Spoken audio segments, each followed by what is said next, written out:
उन लोगों से आग्रह होगा कि वो सीधा बैठे। कभी भी 24 आवर्स योग होता है। लोग होता है कि योग का समय सिर्फ आधा घंटा 1 घंटा सुबह होता है। ये हमारा अभ्यास करने के लिए मैं सुबह के टाइम बोलता हूँ कि सुबह के टाइम हमारा वातावरण बहुत शुद्ध होता है। हमारा प्राण वायु जो है, जो ऑक्सीजन है, उसमें शुद्धता रहती है, इसलिए सुबह में अभ्यास कराया जाता है। इसका ज्यादा लाभ मिलता है। लेकिन हम लोग योग में जिंदगी जीते हैं, 24 आवर्स जीते हैं। 24 आवर्स में मतलब मन से आपको हर समय योग में जीना है। एक लंबा गहरा श्वास आप ले रहे हैं, फेफड़े में श्वासों को रोक रहे हैं, यानी कि कुंभक लगा रहे हैं, अंतः कुंभक, और पूरी श्वासों को छोड़ रहे हैं, तो आप अपने फेफड़े को बलिष्ठ और मजबूत बना रहे हैं।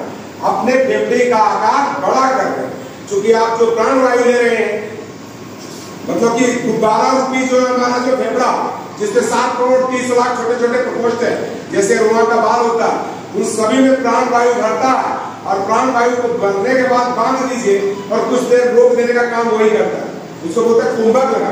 तो कुंभक लगा के रोक दिए और पूरी श्वासों को छोड़ दिए। तो जितना घरों में आपने, जितने सुराखों में आपका प्राण वायु गया, वहां से जो आपका डस्ट बैठा हुआ, जो कार्बन बैठा हुआ, वो सारे कार्बन को श्वासों के साथ हम रिजेक्ट कर देते, श्वासों को बाहर निकाल देते, तो हमारा फेफड़ा शुद्ध हो जाता है और मजबूत और बलिष्ठ हो जाता है।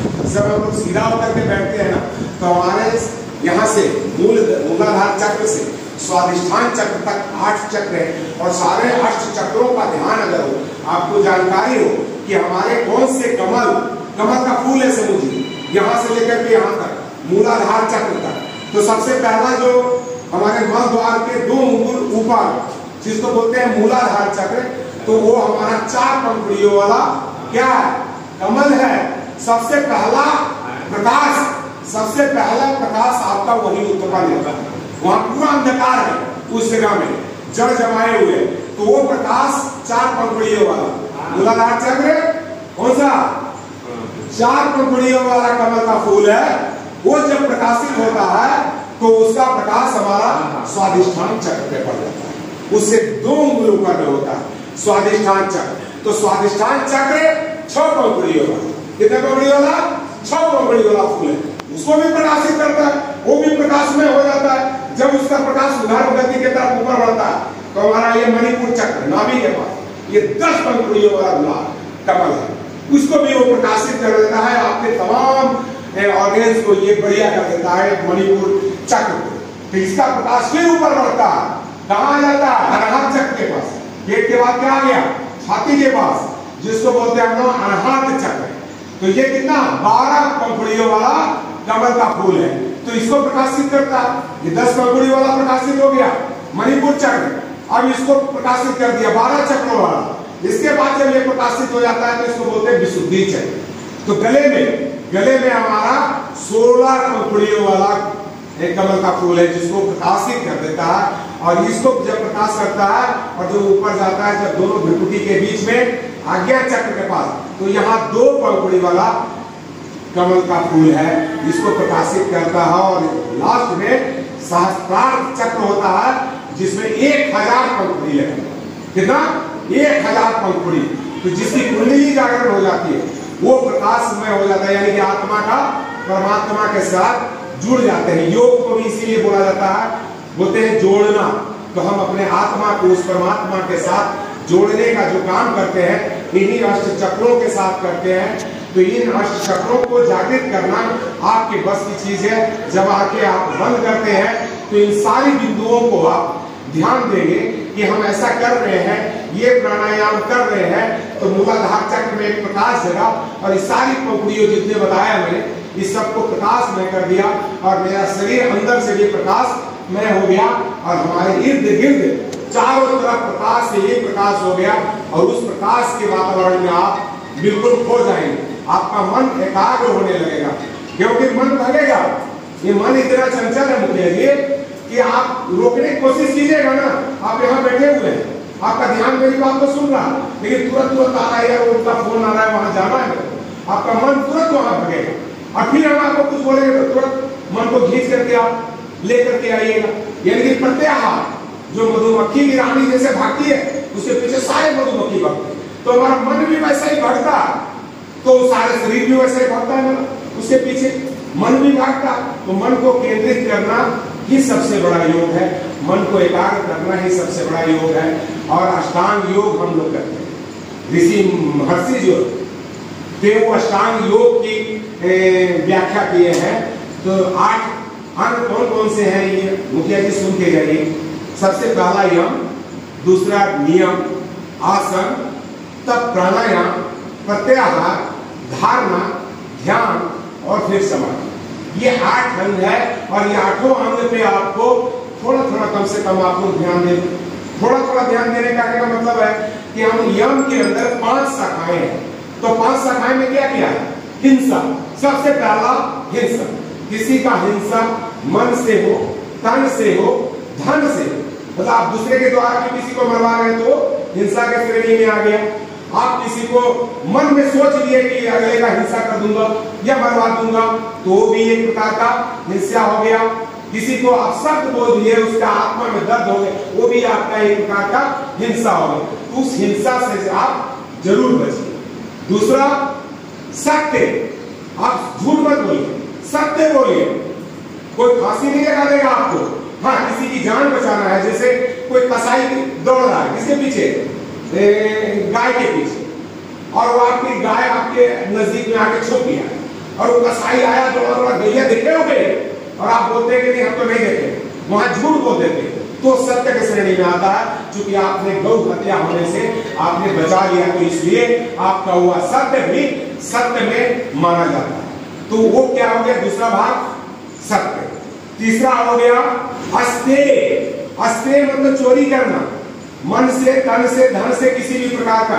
अब इनका मोबाइल है मुखिया जी का, अब मेरा मन में ऐसा विचार आ जाए कि मुखिया जी थोड़ा सा उन्हें से पलटते तो हम इसको ले लेते। लिए नहीं है, लेकिन मन में आ गया कि मुखिया जी का मौका मिले तो मोबाइल हम टाल देते। मन में आया तो वो भी क्या हो गया? एक प्रकार से चोरी हो गई। तो चोरी की न भावना रखनी है न चोरी करनी है। तो तीसरा ये हो गया।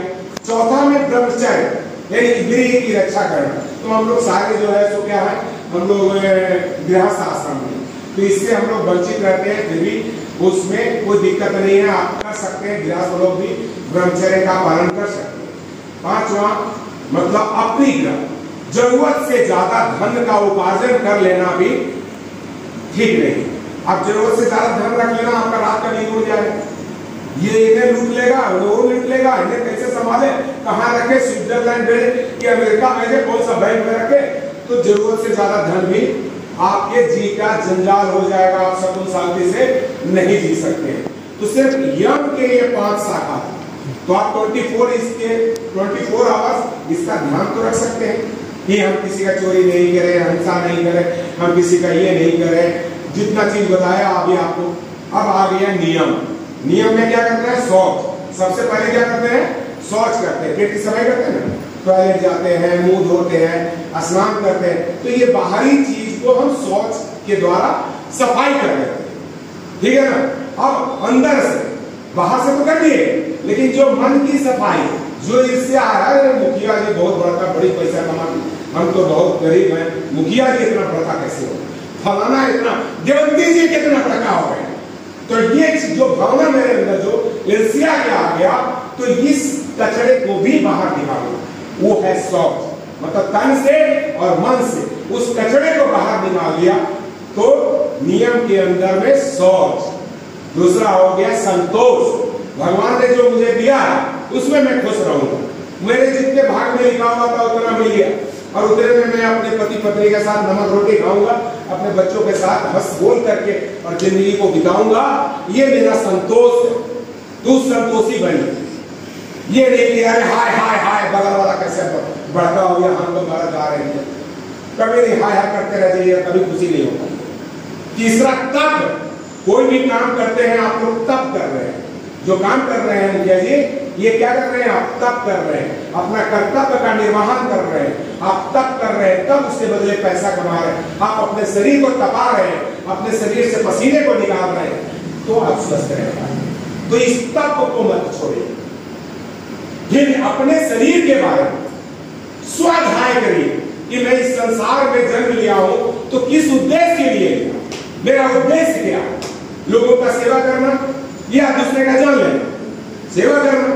तो आप अपने शरीर को पढ़िए कि मेरा शरीर कैसा है, मेरे हार्ट, लिवर, किडनी, इसको पढ़िए, इसका अध्ययन करिए कि मेरे शरीर के अंदर में भगवान ने इतनी चीजें दिया है मेरे शरीर के अंदर में, तो उसका अध्ययन कीजिए। इस पन्ने को निकाल करके आंखें बंद करके अपने बारे में सोचिए, स्वाध्याय करिए, इसको बोलते हैं स्वाध्याय। और फिर पांचवा इसका जो है ईश्वर प्राणी ध्यान, यानी कि ईश्वर में आस्था रखिए। अगर भगवान में, ईश्वर में आप आस्था रखते हैं तभी आप सुखी और संपन्न और खुशमय रह सकते हैं। जो जिस जाति के हैं, धर्म के हैं, उस धर्म के प्रति आस्था रखें। ईश्वर प्राणी ध्यान उसी को बोलते हैं। ईश्वर में आप आस्था रखें तब उस आत्मा से परमात्मा का आपका मिलन होगा। तो 8 अंग में 2 अंग बताए आपको, कितना अंग बताया?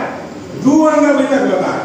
तीसरा अंग आसन, आसन करते हैं शरीर को तोड़ना, मोड़ना, जोड़ना, कहने का मतलब घुमा देना, अपने शरीर को बलिष्ठ बनाना, अपने शरीर को मजबूत बनाना। जब शरीर मजबूत नहीं रहेगा तो आप कोई भाग दौड़ कर पाएंगे नहीं, कर पाएंगे। तो अपने शरीर को आसन से बॉल जलेगा तो कैसा प्रकाश दे, ऐसा हमने धारणा बनाया, ध्यान नहीं किया। जब धारणा जब आप करने लगेंगे कि बॉल का प्रकाश ऐसा प्रकाशित होगा या सूर्य का प्रकाश ऐसा प्रकाशित होगा, इसके बाद वो क्या होगा, आपका वही ध्यान में तब्दील हो जाएगा। आपने धारणा बनाया भगवान ऐसे होंगे और भगवान को उसी छवि को देखते देखते देखते उस धारणा में आप बह जाएंगे।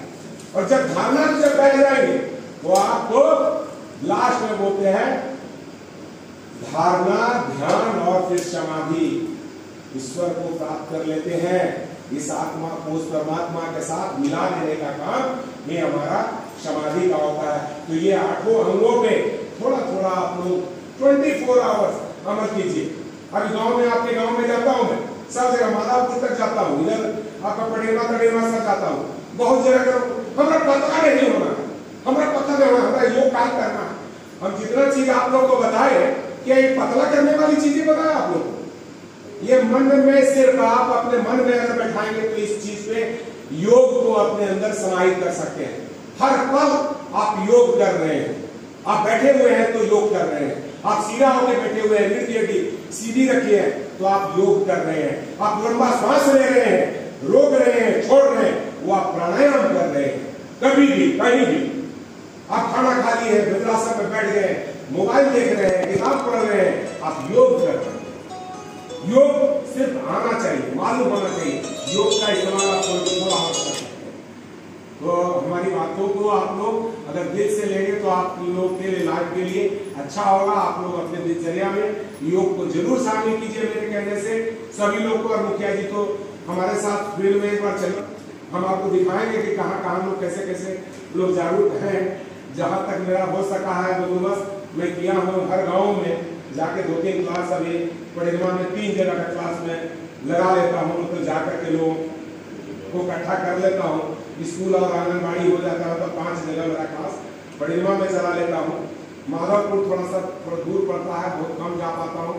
जरहिया में 2-4 जगह में लगा लेता हूँ।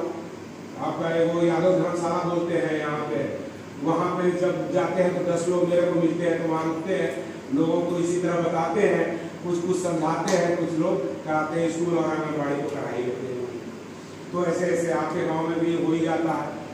सिविल में नहीं हो पाता, सिविल में एक वार्ड सदस्य को बोला हूँ कि आप तैयार करिए, फोन करिए तब हम आए, तो उनको बोले हुए, उन लोग का नंबर भी लिए हुए, तो फोन करिएगा, तो नहीं हो पाता। बस माधव में तो कई जगह, बस माधव का सब जगह। तो आप लोगों को कैसा लगा? आपको लंगा जयंती जी के गाँव, तो एक बार जरा सा जोर से हम लोग ताली बजाएंगे, जो दूसरे लोग जोर से ताली बजाने सबसे बड़ा योग,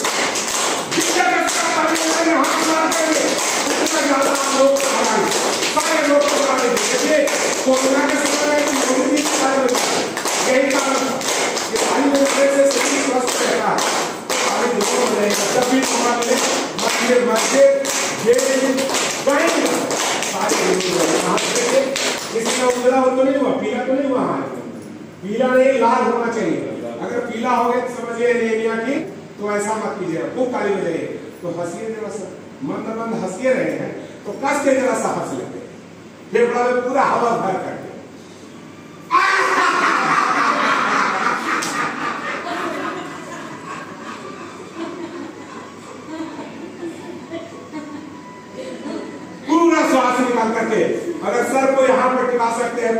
आदमी तो पैर को प्रणाम कर लीजिए, आप अपने पैर को प्रणाम कर लीजिए, हंसने के क्रम में। देखिए एक बार करके देख लीजिए।